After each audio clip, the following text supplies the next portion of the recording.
Alhamdulillah, salatu wassalamu ala rasulillah wa ala alihi wa sahbihi mawalah, la hawla wa la quwata illa billah. Allahumma faqihna fid din wa alimna ta'wil amma ba'd.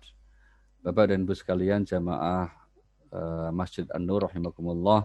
Alhamdulillah pagi ini kita dapat bertemu kembali melalui online virtual kita, dan kita akan lanjutkan materi kajian tafsir tematik kita. Kali ini kita ingin membahas tentang bagaimana menguatkan imunitas kita dengan meyakini janji Allah Subhanahu wa Ta'ala.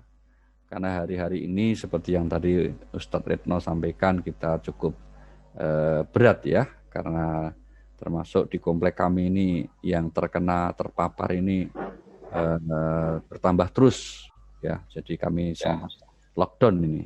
Nggak tahu kalau di sekitar Anur bagaimana kabarnya sekitar Anur? Apa sama Pak, semua sama. Sama ya Pak ya. Mudah-mudahan semua diberi kesehatan ya. Gitu. Baik. Mari kita mulai bahwa keyakinan seseorang itu juga dapat membantu untuk meraih kebahagiaan dan pada saatnya juga meningkatkan imunitas tubuh kita. Nah, inilah pentingnya kita kemudian selalu berusaha menguatkan keyakinan kita, keimanan kita dengan mentadabburi petunjuk-petunjuk Allah agar kiranya apa? Kita diberikan kekuatan lahir batin kita sehingga berdampak pada imunitas kita yang juga meningkat. Mari kita lihat bagaimana kita memahami bahwa janji Allah itu benar dan pasti akan selalu ditepati.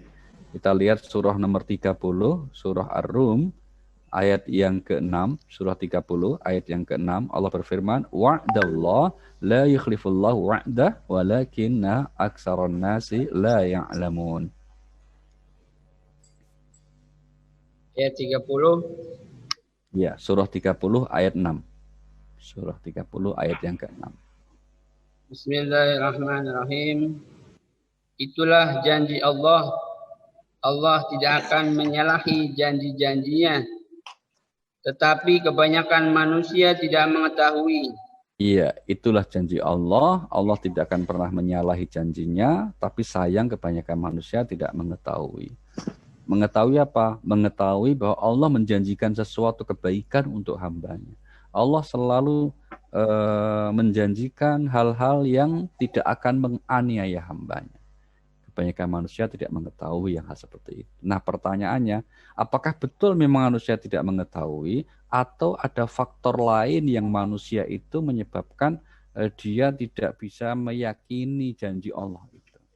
Nah, jawabannya kita temukan di ayat yang lain. Ternyata mengapa manusia punya kecenderungan untuk tidak yakin akan janji Allah, atau paling tidak kurang kuat keyakinannya terhadap janji Allah.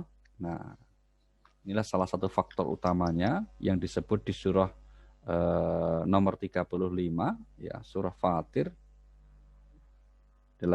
Di surah Fatir ini pada ayat yang kelima Allah berfirman, ya ayuhan nas inna wa'dallahi haqqun fala taghurrannakumul hayatud dunya wala yaghurrannakum billahil ghurur. Wahai manusia, sungguh janji Allah itu benar. Maka janganlah kehidupan dunia memperdayakan kamu, dan janganlah setan yang pandai menipu memperdayakan kamu tentang Allah. Iya, jadi ada dua faktor Bapak Ibu. Mengapa manusia itu tidak sanggup melihat kebenaran janji Allah Subhanahu wa Ta'ala. Faktor yang pertama karena terpedaya oleh kehidupan dunia. Ini berarti apa? Kebanyakan manusia hanya sering melihat realitas kehidupan sehari-hari yang nampak begitu, tanpa untuk kemudian mengaitkannya bahwa fenomena lahiriah itu sebetulnya ada yang mengelola, ada yang mengatur, ada yang mengurus, gitu. Sehingga kemudian karena terperdaya, contohnya sekarang ini ya, kalau kita lihat lahiriahnya itu gelombang kedua COVID kita ini terus naik, ya. Ini Seringkali kita hanya lihat ini yang mengkhawatirkan naik dan seterusnya. Itu benar. Tapi kita juga harus meyakini bahwa ini itu bukan tanpa ada yang mengendalikan. Ini berlangsung bukan begitu saja tanpa ada yang mengurus gitu. Seorang mukmin harus dalam hatinya mengaitkan bahwa ini semua juga bagian dari apa yang Allah telah atur, Allah tetapkan. Maka melihat yang Allah untuk kemudian kita mencari solusinya, menghadapi dengan baik, itu sikap yang positif, sikap yang bagus, sebagaimana petunjuk agama kita. Ya, sehingga kemudian apalagi memang setan itu suka menipu, ya, dengan misalnya nakut-nakuti dengan COVID ini nanti kamu gampang celaka dan seterusnya. Seakan kita nggak punya Tuhan akhirnya itu. Seakan kita merasa bahwa Allah nggak ngurus lagi kita. Allah cuti itu atau WFH gitu, nggak ngurus gitu. Padahal ya ketika dalam situasi pandemi pun ya semua diurus oleh Allah. Ya di luar pandemi ya Allah ya urus juga. Nah maka kemudian kita diajari untuk apa? Untuk selalu meyakini bahwa janji Allah itu benar. Allah tidak pernah mengingkari janjinya.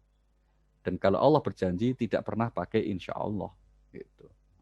Nah pertanyaannya, janji seperti apa yang sebetulnya Allah berikan atau Allah sampaikan kepada manusia? Nah tentu saja banyak sekali yang Allah sampaikan di dalam Al-Quran. Namun dalam konteks kita menghadapi ujian kesulitan seperti pandemi sekarang ini, maka baik sekali kita mentadabburi, mengingat kembali janji-janji Allah berkaitan dengan Allah yang akan selalu memberikan kebaikan kepada manusia. Kita lihat yang pertama apa? Bahwa setiap ketetapannya itu pasti memiliki tujuan. Karena Allah tidak mungkin menciptakan sesuatu, menetapkan sesuatu atas makhluknya yang tanpa tujuan. Kita lihat surah 23 misalnya, surah Al-Mu'minun, ayat yang ke-115. Dalam ayat ini Allah berfirman, "Afahasibtum annama khalaqnakum abasa wa annakum ilaina la turja'un." Surah apa Ustaz? Surah 23 Al-Mu'minun ayat 115. Surah 23 Al-Mu'minun. Mereka menjawab, 115. kami tinggal di bumi sehari atau setengah hari. Maka tanyakanlah kepada mereka yang menghitung. 115 Ustaz. 116. 15. 100. Maka apakah kamu mengira bahwa kami menciptakan kamu main-main tanpa ada maksud dan bahwa kamu tidak akan dikembalikan kepada kami? Nah itu, apakah kalian wahai manusia mengira kami ciptakan kalian itu main-main, iseng-iseng saja, tanpa maksud, kira-kira gitu. Kalau kamu mengira seperti itu, maka sungguh keliru perkiraanmu itu. Karena apa? Pastilah ada maksud, ada tujuan dalam setiap ketetapan Allah. Meskipun terkadang tujuan itu tidak selalu dijelaskan. Meskipun terkadang rincian maksud Allah itu tidak selalu ditegaskan. Tapi kita harus untuk kemudian meyakini bahwa dalam setiap ketetapannya itu ada tujuan yang Allah sampaikan. Ada tujuan yang Allah hendak berikan kebaikannya kepada manusia. Maka meskipun terkadang kebaikan itu Allah bungkus dengan sesuatu yang kita nggak suka. Sebaliknya, hal yang sebenarnya buruk malah terkadang dibungkus dengan sesuatu yang disukai manusia. Alasan mengapa kemudian Allah mengingatkan kita dengan bahwa setiap hal yang menimpa kita ada kebaikannya itu karena Allah yang maha mengetahui. Sedangkan pengetahuan manusia sangat terbatas. Ini yang Allah tegaskan di surah Al-Baqarah, surah nomor 2 ayat yang ke-216. Surah nomor 2 ayat 216 di frase pertengahan sampai akhir Allah menyatakan kutiba alaikumul qital wa huwa kurhul lakum wa asa an takrahu syai'an wa huwa khairul lakum wa asa an tuhibbu syai'an wa huwa syarrul lakum wallahu ya'lamu wa antum la ta'lamun. 216. Ya. Bismillahirrahmanirrahim. Diwajibkan atas kamu berperang. Padahal itu tidak menyenangkan bagimu. Tetapi boleh jadi kamu tidak menyenangi sesuatu, padahal itu baik bagimu. Dan boleh jadi kamu menyukai sesuatu, padahal itu tidak baik bagimu. Allah mengetahui sedang kamu tidak mengetahui. Ya, garis bawahi prinsip ini Bapak Ibu. Boleh jadi kamu membenci sesuatu padahal itu baik. Ya, kamu wahai manusia umumnya nggak suka COVID. Kita ingin segera ini selesai. Itu normal, fitrah kita seperti itu. Tapi sebelum itu kemudian Allah tetapkan dan berikan, maka coba kita hadirkan kesadaran hati kita, ini ada kebaikannya. Gitu. Baliknya boleh jadi kita menyukai, menyenangi sesuatu padahal sebenarnya buruk. Alasan Allah apa? Allah yang maha mengetahui, sedangkan kalian wahai manusia pengetahuannya terbatas sekali. Ya. Maka menjadi penting Bapak Ibu untuk kita selalu ikhtiar menghadirkan sebuah kesadaran bahwa ada kebaikan dalam setiap ketetapan Allah. Ada hikmahnya. Itu. Maka dengan meyakini seperti itu kita lebih ringan, ya, lebih ringan untuk kemudian menjalani kehidupan ini ketika kita sedang mendapatkan cobaan. Nah, kemudian janji Allah yang kedua apa? Bahwa setiap ujian itu pasti Allah telah ukur, telah sesuaikan, itu tidak akan melampaui kemampuan manusia.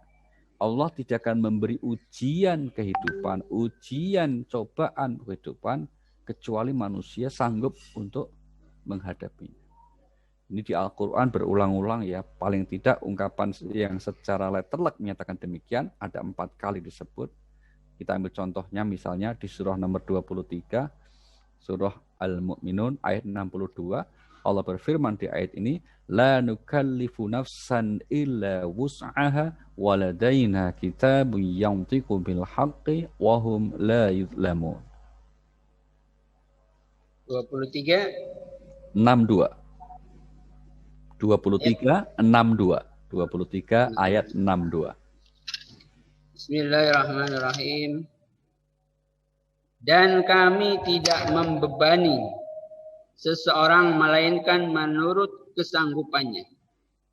Dan pada kami ada suatu catatan yang menuturkan dengan sebenarnya dan mereka tidak dizalimi atau tidak dirugikan.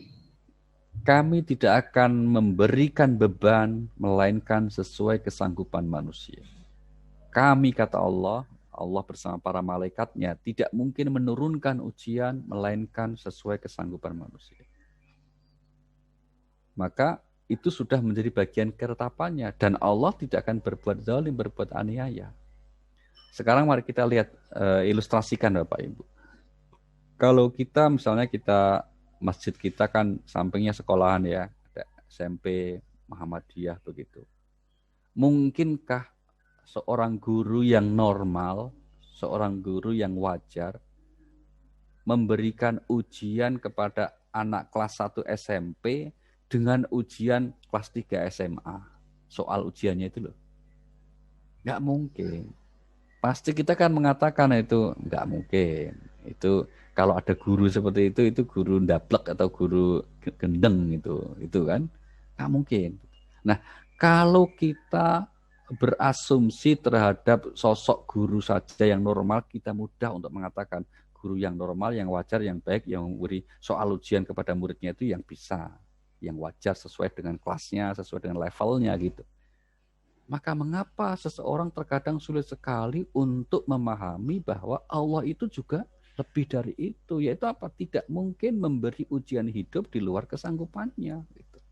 Setiap ujian itu pasti Allah sudah ukur manusia itu mampu menghadapinya. Allah tidak mungkin berbuat zalim dengan memberi ujian, ya kan? Di luar kesanggupan manusia. Dan pernyataan ini berulang-ulang disebut ya. Salah satunya mari kita lihat ayat lain lagi misalnya yang juga menyatakan hal yang sama. Di surah nomor 10, surah Yunus ayat 44. Dalam ayat ini Allah berfirman, "Innallaha la yadhlimun nasa syai'an walakinnan nasa anfusahum yadhlimun." Bismillahirrahmanirrahim. Sesungguhnya Allah tidak menzalimi manusia sedikit pun, tetapi manusia itulah yang menzalimi dirinya sendiri. Nah, sungguh Allah tidak akan berbuat zalim kepada manusia sedikit pun, tapi manusialah yang suka berbuat zalim terhadap dirinya sendiri. Nah, ini sekaligus sebagai jawaban Bapak Ibu. Kalau ada orang yang merasa ujian hidupnya berat, terus sering kita lihat dia putus asa, terus sering dia lihat bahkan tidak sedikit yang akhirnya stres bunuh diri misalnya. Itu bukan karena ujian hidupnya yang berat, tapi karena orang tersebut menzalimi dirinya sendiri dengan apa? Dengan cara merespon ujiannya tidak tepat. Misalnya apa? Ketika menghadapi ujian, dia mengandalkan keinginannya ujian ini harus selesai. Kalau sakit harus sembuh. Kalau usaha harus hasil. Kalau ujian harus lulus. Ya itu yang harus, yang itu hawa nafsunya. Ketika realitasnya kemudian tidak sesuai keinginannya, stres. Seharusnya apa? Seharusnya kalau kita ya menjadi orang yang beriman dan memahami pesan-pesan Allah, ya kita berusaha sungguh-sungguh dengan segala kemampuan kita.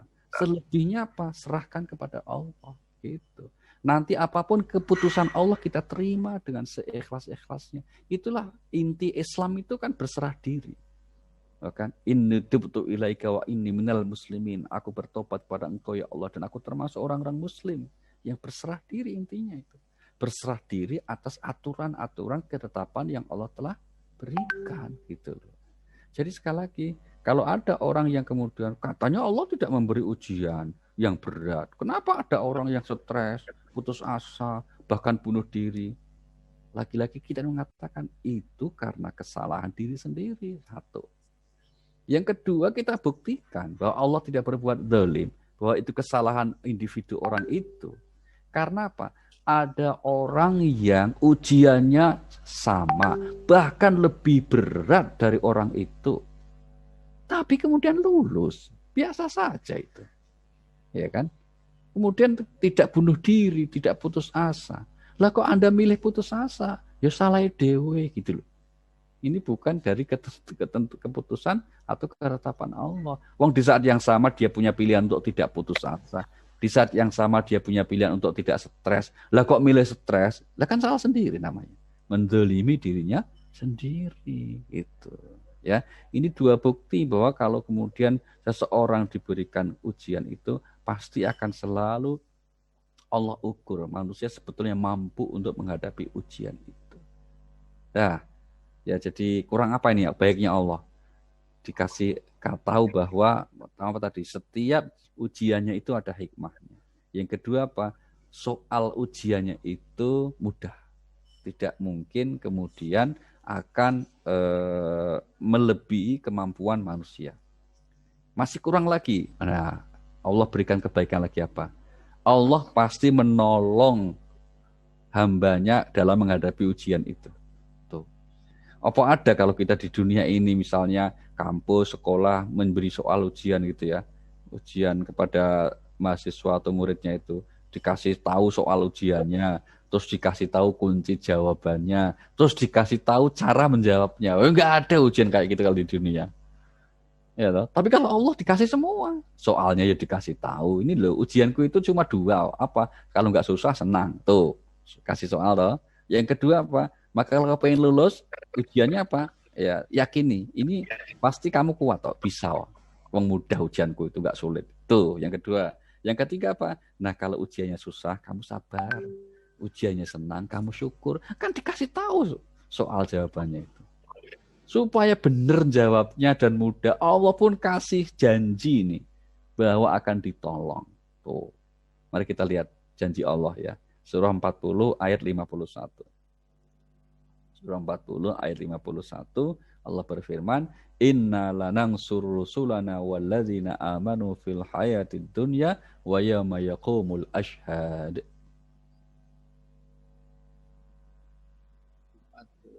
Bismillahirrahmanirrahim. Maka penjaga-penjaga jahanam berkata. Surah 40 ayat 51, Ustaz. Surahnya 40 ayat 51. 50. Bismillahirrahmanirrahim. Sesungguhnya kami akan menolong rasul-rasul kami dan orang-orang yang beriman dalam kehidupan dunia dan pada hari tampilnya para saksi di hari kiamat. Ya, sungguh pasti kami akan menolong Rasul kami dan orang-orang yang beriman di kehidupan dunia. Tuh, yang ditolong Allah itu bukan hanya para Rasul. Tapi ayat ini mengatakan apa? Setiap orang yang beriman, gitu loh. Dan kami yakin jamaah Masjid An-Nur itu semuanya orang beriman. Amin, amin. Kelihatan orang beriman tuh kalau ngaji ya ngantuk, itu orang beriman itu. Apalagi ngaji Zoom ya. Enggak nyindir loh, Bang, enggak nyindir loh. Ini terus terang loh, enggak nyindir. Ngopi. Iya, enggak apa-apa itu ya. Bayangkan Allah menyatakan sampai menggunakan penguat ya. Untuk menguatkan, untuk takkid, apa itu? Sungguh pasti kami akan menolong Rasul kami dan orang yang beriman. Tuh. Jadi apa? Sudah ujian soalnya dikasih tahu, ujian itu mudah, tidak sulit, terus kemudian apa? Dikasih kunci jawabannya, masih ditolong lagi. Kurang apa itu? Maka tidak pada tempatnya meskipun dalam situasi kita sulit pandemi itu untuk terus pesimis gitu. Wong kita akan ditolong. Memang buktinya apa? Cara Allah kemudian meyakinkan kita bahwa Allah akan menolongnya itu juga dikasih persyaratannya. Tapi ada syaratnya loh bro. Kira-kira gitu Allah. Kalau pengen ditolong, apa itu? Mari kita lihat. Persyaratan agar kita mendapat pertolongan Allah. Surah nomor 2 ayat 153 ya. Surah 2 ayat 153 Allah berfirman, A'udzubillahi minasyaitonirrajim, ya ayyuhalladzina amanu ista'inu bis-sabri was-shalah innallaha ma'as sabirin. Bismillahirrahmanirrahim. Wahai orang-orang yang beriman, mohonlah pertolongan kepada Allah dengan sabar dan sholat. Sungguh Allah beserta orang-orang yang sabar. Ya, wahai orang-orang yang beriman, ya, mohonlah pertolongan kepada Allah setelah keimanan tadi dipanggil dengan apa? Sabar. Nah, itu termasuk dalam konteks sabar di sini apa tadi? Kita tetap berusaha untuk meyakini bahwa janji Allah itu benar. Termasuk sabar ini apa? Memaksimalkan usaha yang bisa kita lakukan. Minta tolong Allah supaya apa sih? Supaya diberi kesehatan. Ya ikuti prosedurnya dengan sabar. Misalnya apa? Karena kita sedang pandemi, kita disuruh prokes gitu ya. Jangan kemudian ngawur. Kemana-mana nggak mau pakai masker, nggak mau jaga jarak. Alasannya apa? Saya hanya takut kepada Allah. Saya tidak takut kepada COVID misalnya gitu. Lu mbahmu piye toh? Kalau kemudian di depan kita ada harimau, mosok kita lewat terus alasan yang takut kepada Allah, nggak takut harimau. Ya dimakan makleb nanti gitu. Ya kan? Jangan kemudian diadu domba begitu. Orang yang sepenuhnya takut kepada Allah itu bukan berarti terus nggak takut sama yang lain. Salah itu. Kita ulangi ya. Orang yang takut hanya kepada Allah bukan berarti terus nggak takut sama yang lain. Karena jenis ketakutannya beda. Kalau kita takut kepada Allah itu harapannya mendekat. Kalau takut kepada selain Allah itu biasanya kita jauhi. Gitu loh. Misalnya ini Ustadz Ridno nih takut kepada Allah kan. Tapi kalau kemudian misalnya ketemu ular ya tetap nyingkir gitu loh. Terus kemudian gue nggak takut. Misalnya nggak mungkin. Waduh kejar anjing misalnya anjing buala di komplek. Terus kemudian nggak takut ya sama anjing ya. Aku hanya takut kepada Allah. Ya dimakan sama anjing itu. Gitu. Buktinya apa? Para rasul itu orang yang paling takut kepada Allah. Tapi ya takut dengan selain Allah ternyata. Buktinya apa? Nabi Musa. Nabi Musa itu diperintahkan Allah wa alqi asak. Coba kamu lemparkan tongkatmu itu wahai Musa. Kan di surah Toha begitu. Maka setelah dilemparkan tongkatnya jadi ular gede loh. Nabi Musa ketakutan. Allah berfirman, khud'a wa la takhaf. Kamu ambil tongkatmu itu. Nanti jadi, kamu jangan takut. Loh, Allah mengatakan, kamu ambil, kamu jangan takut. Berarti pas tongkatnya dilempar, terus jadi ular gede, Musa ya ketakutan. Lari gitu loh. Ketakutan, Allah bilang, jangan lari. Kamu jangan takut. Wah itu mukjizat kok. Kamu pegang lagi aja. Gitu. Contoh lainnya apa? Nabi Ibrahim. Ketika kedatangan tamu pemuda-pemuda yang ternyata malaikat, Nabi Ibrahim belum tahu saat itu. Pas berdatang ke rumah, ingin ngasih informasi dari Allah gitu ya, disuguhin makanan. Ternyata mereka tidak nyentuh makanan itu. Fa'ujasa minhum khifah. Nabi Ibrahim merasa dalam hatinya ketakutan. Maka terus pemuda itu, yang malaikat itu mengatakan, qalu la takhaf. Kamu jangan takut. Aku ini utusan Allah kok. Tidak akan ganggu kamu, nggak akan mencelakai kamu. Tapi Nabi Ibrahim yang takut itu berarti apa? Ya wajar naluriah gitu loh. Jadi kalau kita sekarang ini misalnya karena sedang pandemi terus merasa hanya takut kepada Allah terus kemudian tidak mau prokes gitu ya, itu satu kebodohan. Tidak boleh seperti itu. Bahkan Rasulullah dengan para sahabat pun juga takut toh. Meskipun Nabi itu pasti paling takut hanya kepada Allah. Buktinya apa? Buktinya sampai diturunkan syariat tentang ibadah sholat namanya sholat khauf. Ya kan? Sholat khauf. Itu di Al-Quran disebutkan itu. Setata cara bagaimana berjamaah sholat kalau sedang merasa takut diserang musuh. Itu namanya sholat khauf. Ya kan? Maka kalau kemudian satu sholatnya pakai tetap memegang senjata itu. Kata Allah itu. Kamu kalau berdiri sholat, sementara kamu takut nanti musuh akan menyerang kamu, maka sholatlah sebagian kamu, ya dibuat di dua kelompok. Yang satu ketika sholat, nanti yang satu soft belakangnya menghadap ke belakang, menghadap jaga-jaga lihat-lihat musuh, sambil nenteng senjata. Nanti giliran yang kemudian sudah masuk rakaat kedua, naik dan seterusnya. Ini artinya apa? Ini artinya bahwa naluriah kita kemudian khawatir kalau terpapar sehingga kita jaga diri, jaga prokes, itu sesuatu yang wajar saja. Itu ya. Sehingga kemudian Allah pesan apa? Mintalah pertolongan kepada Allah dengan sabar dan doa dan sholat. Kalau kita sudah berusaha menguatkan kesabaran kok nggak selesai-selesai juga, maka Allah himbau apa? Kuatkan kesabaranmu wahai hambaku. Ini Allah sebutkan surah 3 ayat 200. Surah 3 ayat 200. Allah berfirman, ya ayyuhalladzina amanu sabiru wasabiru warabitu wattaqullah la'allakum tuflihun. Bismillahirrahmanirrahim. Wahai orang-orang yang beriman, bersabarlah kamu dan kuatkanlah kesabaranmu dan tetaplah bersiap siaga di perbatasan negerimu. Dan bertakwalah kepada Allah agar kamu beruntung. Iya, wahai orang-orang beriman, bersabarlah dan kuatkan kesabaranmu, ya. Bersabarlah dan kuatkan kesabaranmu. Ini kata kuncinya situ. Sehingga kita mesti harus menguatkan kesabaran kita dalam kita menghadapi situasi yang kita tidak harapkan, ya seperti hari-hari ini. Jangan ada yang merasa, mohon maaf sedikit, takabur lah. Alhamdulillah aku sehat karena ini belum tentu, ini belum beres ini, kecuali kalau sudah mungkin 5 tahun ke depan selesai gitu ya. Ini masih belum selesai. Jangan juga membanding-bandingkan misalnya, oh kenapa wilayah ini kok aman, wilayah ini aman misalnya gitu. Oh karena faktor-faktor ini, iya belum tentu juga. Iya kan? Karena apa kita nggak tahu sampai kapan ini. Gitu.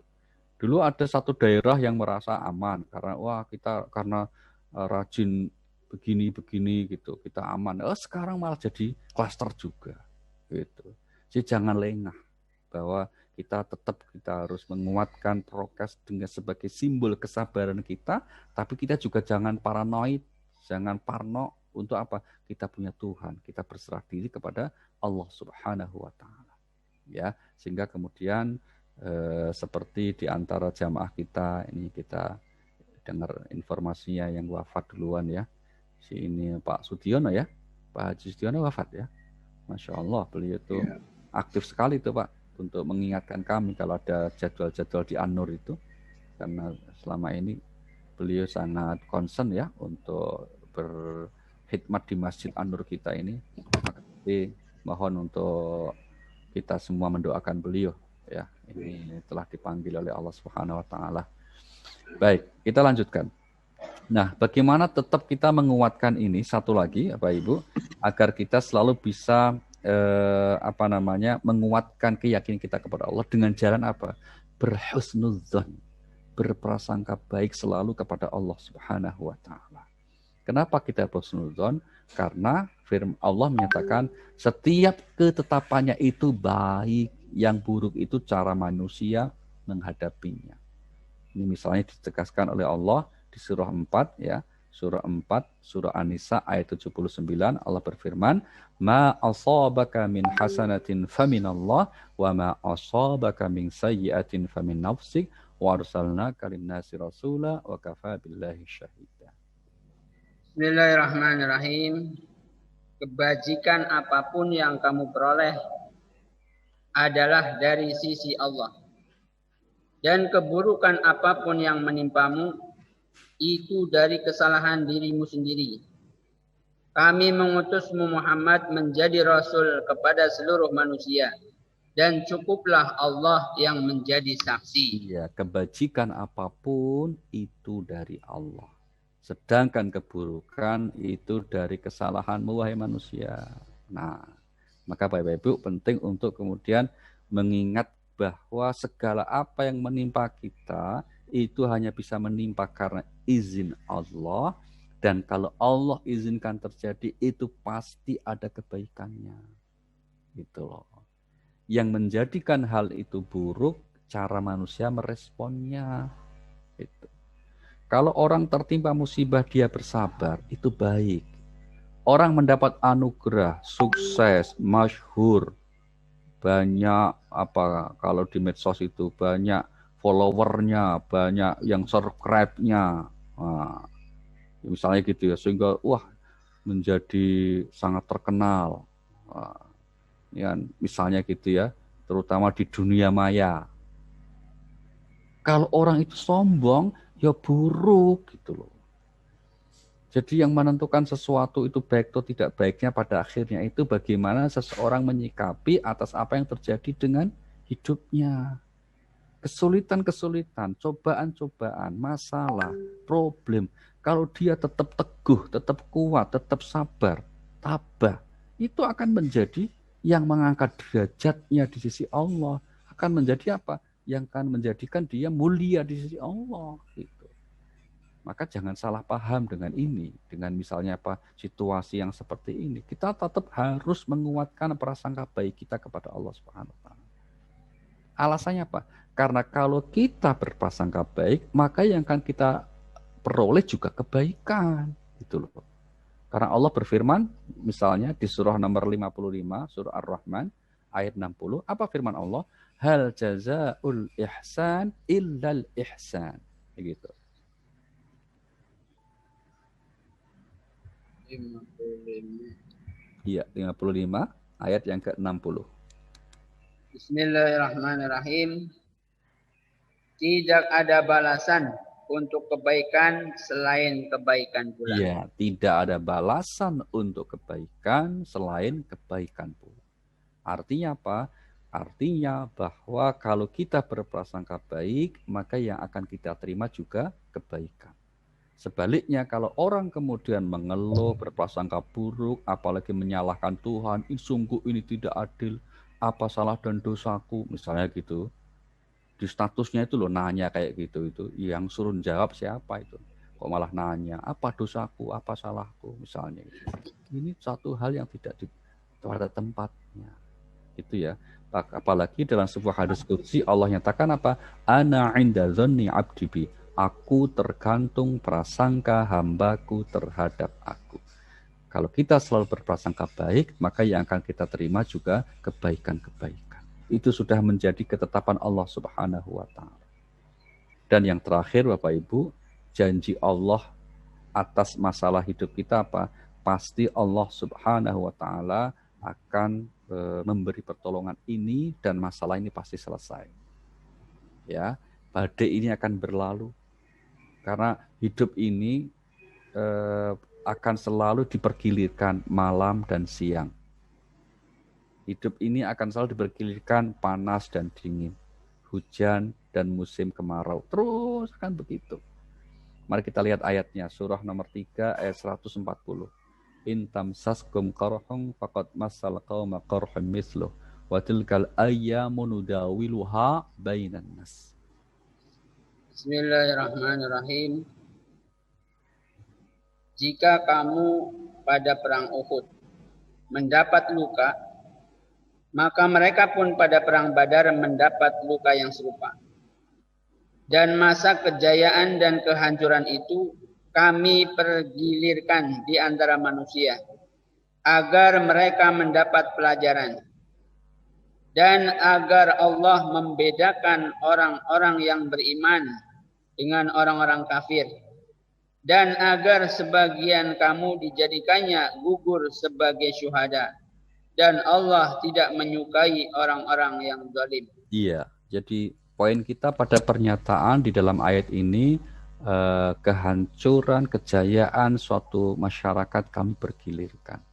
Demikian juga dalam kehidupan individu, malam, siang, senang, susah, sehat, sakit, itu giliran saja. Itu ya. Sehingga kemudian yang harus kita pikirkan adalah bagaimana cara menghadapi setiap giliran kita, ketika sedang sakit bagaimana, ketika sedang sehat bagaimana, ketika sedang malam apa yang kita lakukan, kalau siang apa yang kita kerjakan, dan semua sudah ada petunjuknya dari Allah. Gitu. Maka di saat kita sedang mendapatkan kesulitan pandemi seperti ini, tetaplah kita berprasangka baik kepada Allah, dan ini kalau sudah sampai puncaknya itu pertanda masalah selesai. Itu pertanda akan jalan keluar ada. Itu pertanda pertolongan Allah segera tiba. Itu yang Allah sebutkan di surah nomor 2, surah Al-Baqarah, surah nomor 2 ayat 214. Ya. Surah nomor 2 ayat yang ke-214, 214, Allah berfirman, A'udzubillahi minasyaitonirrajim, am hasibtum an tadkhul jannah walamma ya'tikum matsalul ladzina khalau min qablikum massatumul ba'sa wal dharra wa zulzilu hatta yaqula rasul wal ladzina amanu ma'ahu mata nasrullah ala inna nasrallahi qarib. Bismillahirrahmanirrahim. Ataukah kamu mengira bahwa kamu akan masuk surga padahal belum datang kepadamu cobaan seperti yang dialami orang-orang terdahulu sebelum kamu. Mereka ditimpa kemelaratan, penderitaan, dan diguncang dengan berbagai cobaan. Sehingga Rasul dan orang-orang yang beriman bersamanya berkata, kapankah datang pertolongan Allah? Ingatlah sesungguhnya pertolongan Allah itu dekat. Ya, ingatlah sesungguhnya pertolongan Allah sudah dekat. Maka kalau sudah malam larut, pertanda akan datang fajar pagi. Hujan deras itu pertanda sebentar lagi muncul pelangi. Akan selalu seperti itu ketentuan Allah. Maka mari tetap kita saling menguatkan, ya, hindari berita-berita yang melemahkan, yang bertentangan, yang justru akan juga menguras energi kita dan akhirnya menurunkan imunitas kita. Kita saling menguatkan, saling mendoakan. Kalau ada hal yang berbeda kita bisa bicarakan baik-baik, maka insya Allah masalah atau ujian ini akan segera selesai, segera akan normal, dan boleh jadi normalnya itu bukan sekarang umumnya manusia sebetulnya kurang normal hidupnya itu.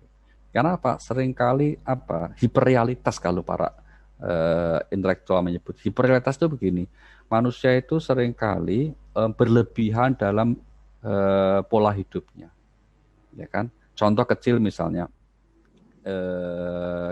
kita ngopi itu kan aslinya segelas harganya berapa sih? Paling ya 5.000 sampai 10.000 kan. Tapi ada kopi itu harganya sampai 50.000 misalnya. Itu yang 40.000 itu bayar apa itu? Kan bukan bayar kopinya, bayar gengsinya, ya kan? Bayar gaya hidupnya. Nah, maka kemudian supaya tidak berat hidup kita jangan kebanyakan gaya. Itu masalah, ya kan? Itu maka mayoritas yang terkena dampak Covid ini mayoritas industri yang berbasis pada gaya.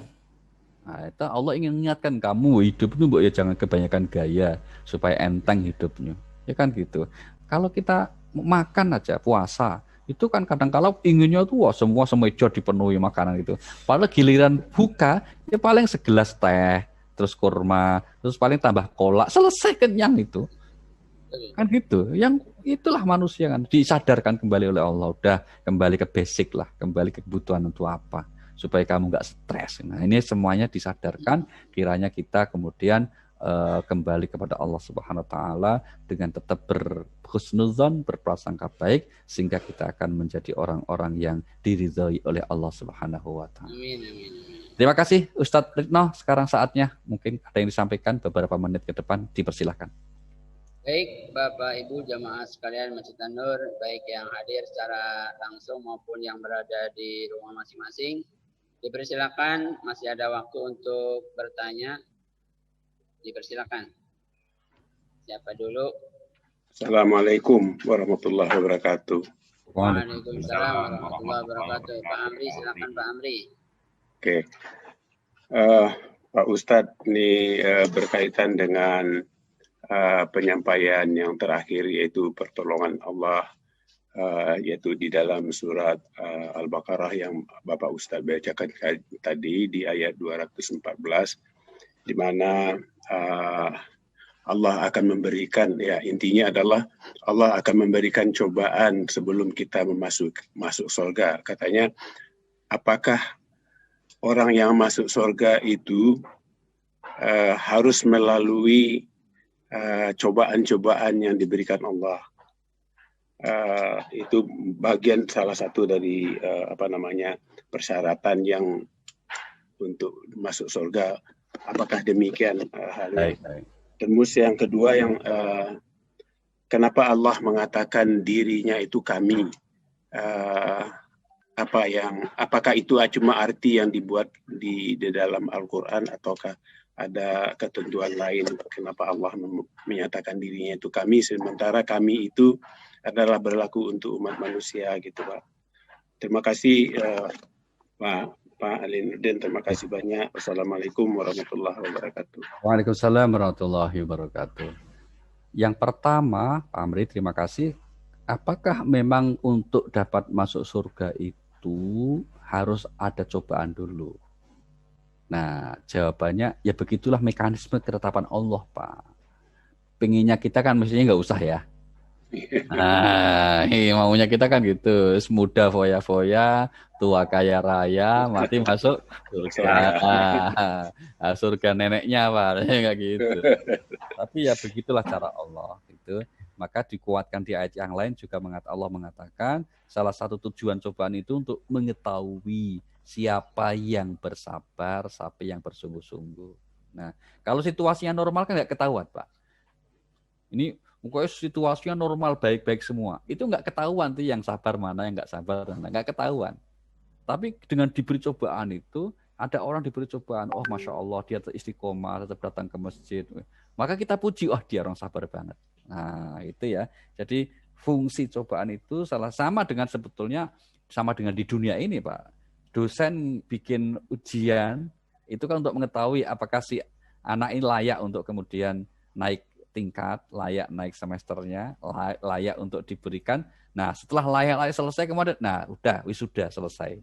Gitu. Sama, manusia juga gitu, Pak. Nanti apakah hamba Allah ini layak diberikan trofi dia orang sabar, dia orang baik?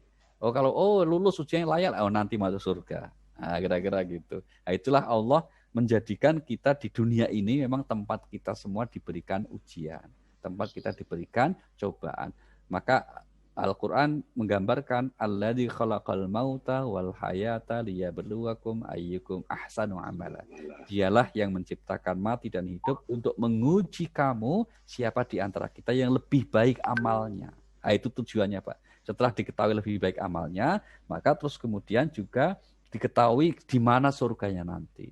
Jadi kalau sebetulnya surganya itu setiap orang yang beriman itu Allah sudah kasih jatah surga. Tapi nanti di kelas mana, itu tergantung amalnya, ya, tergantung amalnya selama di dunia ini, itu ya. Kemudian yang kedua, kenapa Allah menggunakan kata kami? Kan ini kami istilah manusia, betul sekali Pak ini karena Al-Quran itu memang untuk manusia, diturunkannya untuk manusia, pakai bahasa manusia, maka kemudian ya redaksinya menggunakan istilah-istilah yang dipahami manusia. Ya, kalau kemudian misalnya ini tidak dipahami manusia kan sulit. Itu satu. Kemudian yang kedua, kami ketika Allah gunakan sebagai subjek Allah, itu bukan berarti Allahnya banyak jumlahnya. Tapi kami itu mengandung dua pengertian juga, Pak. Yang pertama sebagai pengagungan, kalau manusia yang bicara, dia sendirian kok pakai kata kami. Misalnya saya datang ke rumah Pak Amri, kemudian mengatakan, mohon maaf Pak Amri, kami mohon izin untuk bisa meminjam alat ini. Saya ngomongnya sendiri, tapi pakai kata kami. Itu berarti kalau manusia untuk kerendah hatian. Ya. Kalau manusia bicaranya sendiri, tapi kok pakai kata kami, itu untuk menunjukkan dia berusaha rendah hati. Tapi kalau Allah itu berusaha untuk menunjukkan Allah itu maha agung, maha mulia, maka pakai kata kami. Nah, kemudian ada juga yang mengartikan ketika Allah menggunakan kata kami, itu maksudnya aktivitas yang akan dikerjakan atau dilakukan itu memang melibatkan makhluk Allah. Dalam hal ini bisa manusia, bisa malaikat. Contoh misalnya ada ayat yang mengatakan, sungguh kami telah menurunkan Al-Quran dan kami juga yang menjaganya. Itu ada ayat di Al-Quran seperti itu. Artinya apa? Dalam menurunkan Al-Quran, Allah menggunakan atau melalui malaikatnya, yaitu Jibril. Dan dalam menjaga keaslian Al-Quran, maka Allah melibatkan manusia untuk menjaganya. Itulah banyak para penghafal Al-Quran. Itulah mengapa Nabi mengatakan, ahlul Quran huwa ahlullah. Ya, bahwa ke orang yang kemudian berusaha untuk belajar Al-Quran, seperti pagi ini kita semua belajar isi kandungan Al-Quran, itu adalah termasuk ahlullah wa khassatuh, keluarganya Allah dan orang spesialnya Allah Subhanahu wa Ta'ala. Nah, itu pakai kata kami. Terima kasih Pak Amri. Terima kasih banyak. Ya, kembali Pak Retno. Terima kasih. Baik, jemaah sekalian, mungkin masih ada waktu satu lagi pertanyaan, dipersilakan. Kalau ada, jadi jemaah. Tidak ada Pak Retno. Tidak ada. Baik. Kalau tidak ada, ini kesempatan bagus. Ya, kita doa ya. Baik. Bapak Ibu teman sekalian, di akhir acara ini kita mohon kepada Pak Ustadz untuk berdoa, wabil khusus. Ini biasanya di layar kaca ada tulisannya Haji Sudiono. Betul. Iya betul. Ya, masih itu ingat hampir saya. Selalu kalau beliau ada di rumah sehat, itu hampir selalu dari tahun berapa itu selalu ada hadir, baik hadir maupun Zoom. Di Zoom pun selalu ada tulisannya Haji Sudiono. Iya betul. Sampai ada suatu cerita Ustadz. Ya. Itu hari Sabtu dia ngeklik link. Kok nggak keluar ininya? Dikira ada kajian ya. Iya, begitu telepon, ini baru hari Sabtu Pak Sudiono. Saking semangatnya ya. Masya Allah, beliau sangat semangat sekali. Baik. Mari silakan Pak Ustadz untuk. Terima kasih Bapak Ibu sekalian, mohon keikhlasannya untuk mendoakan khususnya untuk salah satu pengurus dan jamaah kita Pak Haji Sudiono. Kami bersaksi bahwa beliau adalah orang baik, orang yang istiqomah dalam kebaikan ya. Dalam momen-momen kajian selalu beliau hadir, berusaha untuk hadir dan istiqomah. Maka insya Allah beliau adalah min ahlil jannah, orang yang istiqomah dan mendapat anugerah husnul khatimah. Al-Fatihah. A'udzubillahi minasyaitonir rajim. Bismillahirrahmanirrahim. Alhamdulillahirabbil alamin. Yaumiddin. Iyyaka na'budu wa iyyaka nasta'in. Ihdinas siratal mustaqim. Siratal ladzina an'amta 'alaihim ghairil maghdubi 'alaihim waladdallin. Amin. أعوذ بالله من الشيطان الرجيم بسم الله الرحمن الرحيم الحمد لله رب العالمين حمدا يوافي نعمه كافي مزيدا يا ربنا لك الحمد كما ينبغي لجلال وعظيم سلطانك اللهم اغفر لنا ولوالدينا وارحمهم كما ربونا صغارا ولجميع المسلمين والمسلمات والمسلمين والمسلمات الأحياء والأموات خصوصا المرحوم Bapak Haji Sudiono Allahumma firlahu warhamhu wa'afihi wa'fu anhu wa birahmatika ya arhamar rahimin Rabbana atina fid dunya hasanah wa fil akhirati hasanah wa qina adzabannar wa sallallahu ala sayyidina Muhammad wa ala alihi wa sahbihi wa baraka wa sallam alhamdulillahi rabbil alamin. Terima kasih hadirin jamaah dan pemirsa dimanapun Anda berada, demikianlah kita mengkaji Al-Quran bersama guru kita Bapak Al-Ustadz Dr. Haji Ali Nurdin. yang begitu sangat menyiram kalbu kita pada kesempatan hari ini. Mudah-mudahan kita menjadi tenang, mudah-mudahan kita menjadi orang-orang yang sabar dalam menghadapi ujian dan musibah, dan mudah-mudahan Allah senantiasa selalu memberikan pertolongan kepada kita semuanya. Amin ya rabbal alamin. Baik jamaah sekalian dan pemirsa dimanapun Anda berada, marilah kita sama-sama tutup acara kajian ini dengan bacaan hamdalah. Alhamdulillahirabbil alamin. Semoga bermanfaat bagi kita semuanya, dan saya sebagai pembawa acara barangkali ada kekurangan-kekurangan, mohon maaf yang sebanyak-banyaknya.